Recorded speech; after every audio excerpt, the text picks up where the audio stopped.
ay kasama ko pa sa Senate of the Philippines. Ang aking kaibigan, ang aking kumare, Senator Amy Marcos.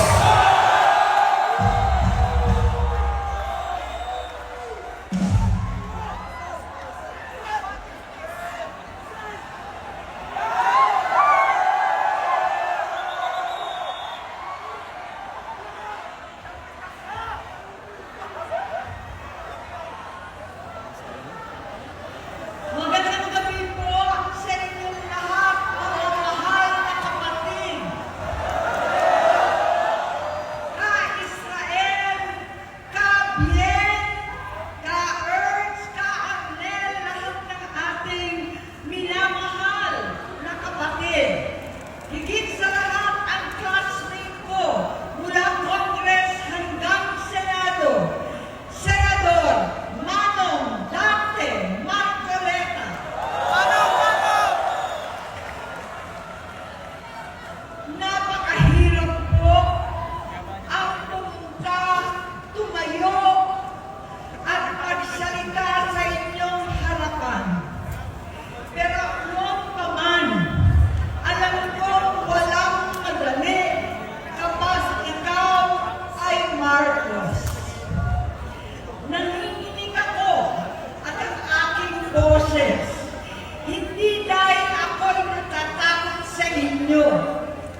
kahit papano, nagkikita kami at nagkakausap. Sumamba siya sa aking talagang hinintunan niya.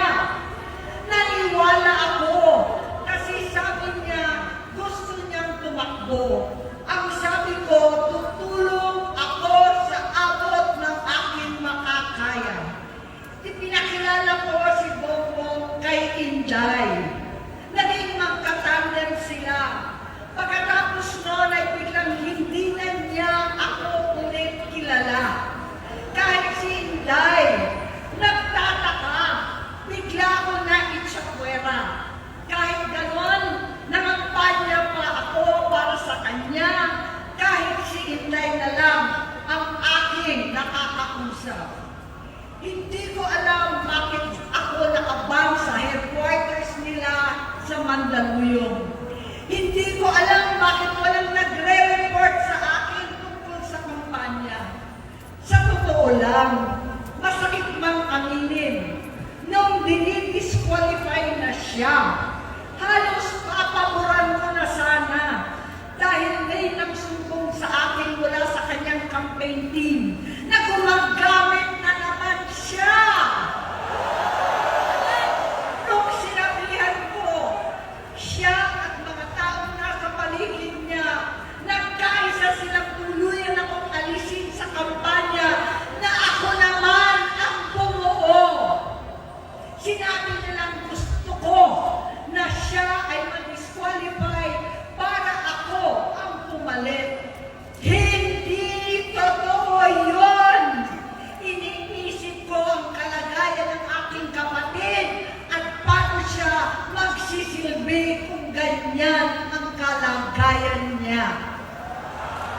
Pero pinaparating sa akin na hindi siya lulong at minsan na lamang tuwing nagpa-party. Hindi ko maipaliwanag bakit gusto kong maniwala at hindi mawalan ng pag-asa. Noong nanalo siya, naging pinakamalayo na kami sa isa't isa. Maliban sa opisyal na takbuhan at kapag pumupunta yung nanay namin, hindi ako sumama sa loob ng 3 taon dyan sa Malacanang. Dahil lantaran na doon ang inuman, ang paggamit nila ng cocaine at mga bawal na gamot. Hindi ba nila nakikita, naririnig, kakaiba na siya magsalita, hindi na maintindihan kung ano-ano na ang sinasabi at wala na sa sarili. Nagtatago sa kabaitan niya ang pang-aabuso niya sa droga. At nagbunga na ito ng mga nakakapinsalang maling desisyon. Hinayaan niyang kumilos ang mga nakatalibot sa kanya. Yung mga umaastang presidente habang nilululong siya ng mga ito. Hindi na kami nagkausap. Sa harap ng publiko, pinipilit ko magmukha kaming maayos. Pero wala na kaming koneksyon. Hindi ko hinihiling na maunawaan ninyo ako, lahat kayo. Sa palagay ko, ang makakaunawa lamang sa akin ay ang mga pamilya may pinagdaanan sa adiksyon, sa inom, sa sugal, sa alak, sa bisyo, higit sa lahat, sa droga. Pag hindi ko siya nakakasama, buong aking loob na ipasok sa institusyon. Ipagamot, iparihab ko na yan. Pero tuwing maghaharap kami noon, hindi kaya ng aking kalooban na gawin yon. Tuwing magsasabi siya sa akin na magbabago na siya, hindi ko siya kayang tiisin. Hindi ko kayang ipagkait sa kanya pagkakataon at pagbabakasakali, umaasa ako at laging nananalangin na sana, oo nga,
Inday, sa confidential funds na kung tutuusin ang galing naman sa opisina ng Pangulo, hanggang sa pagpadukot sa dating Pangulong Duterte para itago na lamang sa ibang bansa. Ang kabaitan ni Bongbong ay naging kalupitan. Karapalan ng pagtatakip sa kanya ng mga nasa Congress, sa Senado, mga miyembro ng kabinete. Kitang-kita na ng taong bayan, wala nang puwang ang kahihiyan. Para bang nauulit ang bangungot ng kasaysayan dinanas namin noon. 68 years old po ang tatay ko nung pinatalsik sa pwesto. 68 years old na rin si Bongbong ngayon. November 17 din, noong 2021, nung nakumbinsi ko si Inday na magbise kay Bongbong. November 18 po, bukas, ang ikatlong araw natin. Siyam na taon na nakakaraan, saktong November 18 pa talaga, na pinatiting ni Pangulong Duterte ang tatay ko sa libingan ng mga bayani.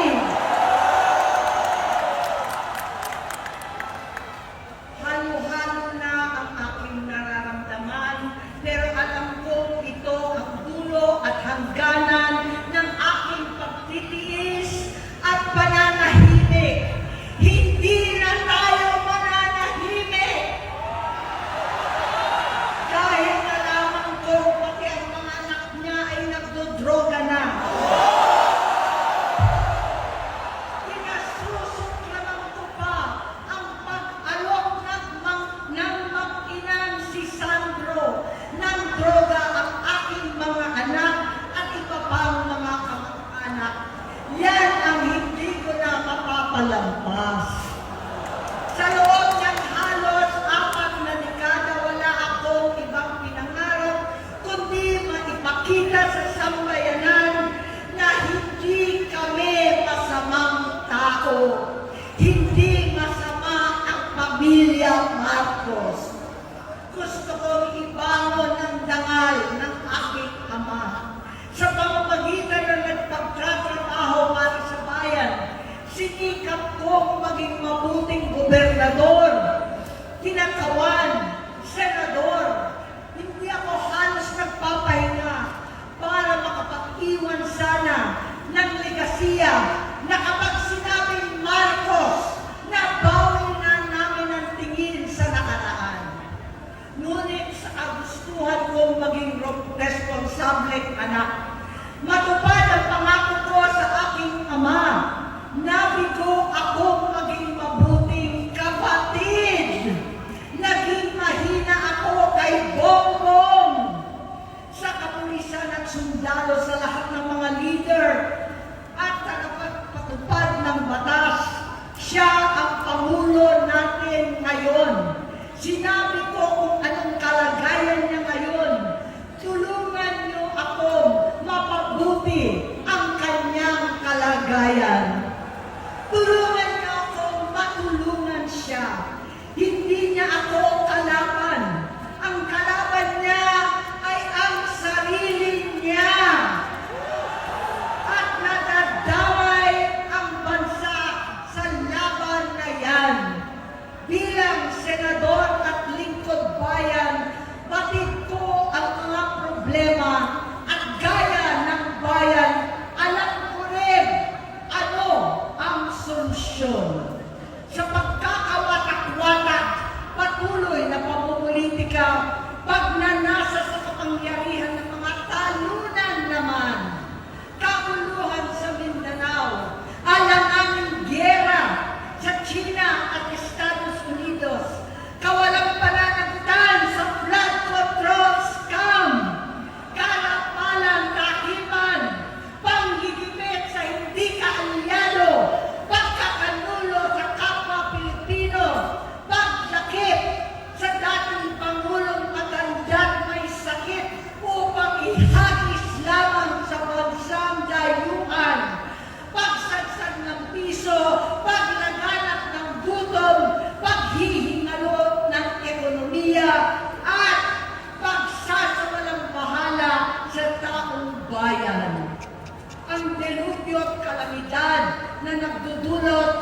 parusa. Ang korupsyon na nauwi sa kawalan ng tiwala at hustisya sa Pilipinas, sa kanyang pamahalaan, lahat ng yan ay masusolusyonan kung ikaw, aking kapatid, magsaayos ng iyong sariling kalusugan. Kapag humupa ang ingay sa politika, kapag umuwi na kami sa aming pamilya, hindi bilang senador, kundi bilang ate, bilang si Manang Aimee ni Bonget. Kaya ito sasabihin sa harap ng taong bayan, sa harap ninyong lahat, at sa harap ni Bongbong. Bonget, magtatatlong taon na tayong hindi nakakausap. 3 taon ko nang sinusubukan muli na ako'y pakinggan. Siguro ngayon ay makakarating ng buo ang gusto kong sabihin. Walang mababawasan, hindi madadagdagan. Bongbong, nag-aalala sa iyo si Manang. Tuwing nakikita kita sa TV, gusto kitang puntahan. Napakalaki ng pinagbago mo. Itsura, pagsasalita, takbo ng pag-isip. Minsan, napapatanong ako sa sarili ko, ikaw pa ba yan? Si Bongbong ba talaga yung nakikita ko? Pero ako, aling ko, ako pa rin ito. Ako pa rin ang ate mo na tumayong ama't ina sa inyo sa ibang bansa. Ang kasama mo sa sumubok na sanglarin lahat ng sakit para sa iyo. Ang kapatid mo na hindi mo kailangan hingan ng tawad dahil agad ka nang iniintindi at tatanggapin dahil mahal kita. Nasa Bagong Tipan, kay Lucas, Kapitulo 17, versikulo 3 hanggang 4. Kung magkasala ang iyong kapatid, sawayin mo siya. At kung siya'y magsisi, patawarin mo siya.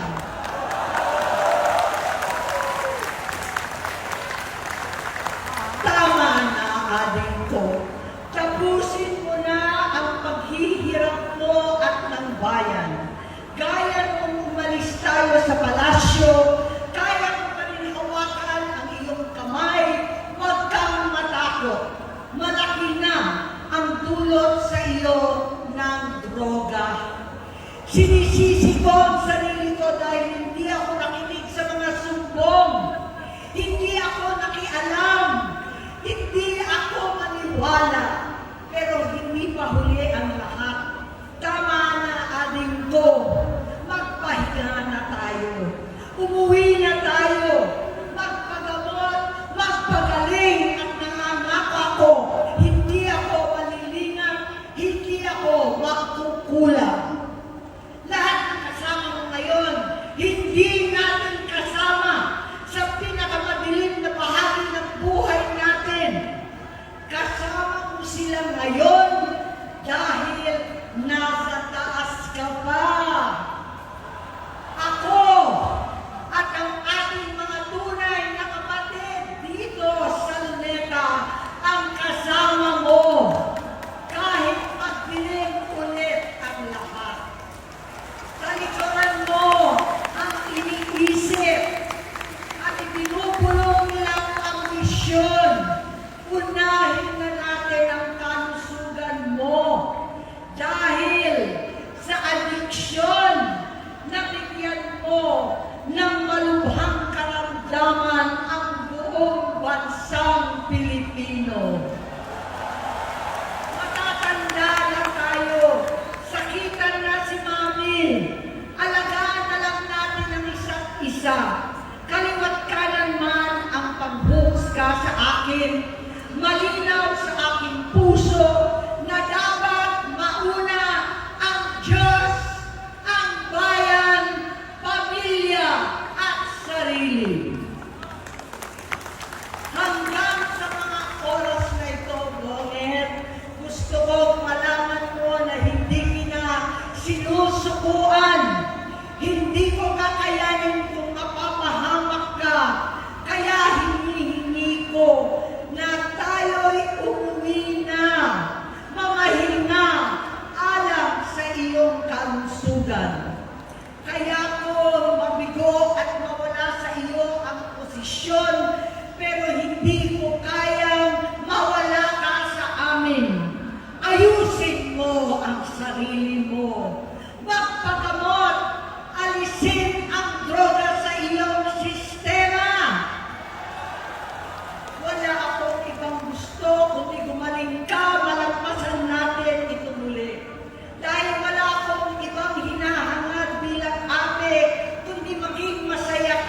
tabi.